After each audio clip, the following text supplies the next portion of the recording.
Lidernando, baina bele proiektutik, eta aurten ekartzen dudana da Muturrez zerura izeneko lan berri bat, 8 abestiz osatua, eta edizio fisikoan biniloan eta CD fanzine konbo batean egin dudana. Esan nuke, esentzia antzekoa jarraitu dezakela, baina soinua asko aldatu da.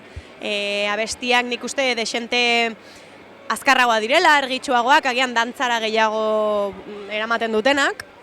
Eta, bueno, esan bezala 8 abesti dira, baina nire gustatzen zait deitzea gehiago 6 abesti, eta gero intro bat eta bonus track bat. Bueno, azkenean unibertso edo grosoa 6 abestiak osatzen dutelako, eta gero bestea, pues hori. Osea, hasieran eta bukaeran dauden beste 2 abesti dira, abestiak ere bai, baina bueno. Horrelaxe konposatuta dago. Eta esan bezala, dantzarako, nik uste nahiko dantzarako disko bat dela, musika beltzetik edaten duena, baina popa dena, eta baita ere, funk, disko kutsuak ditu. Abenduaren 8an hautsenean egongo gera, ordu batak eta 20an.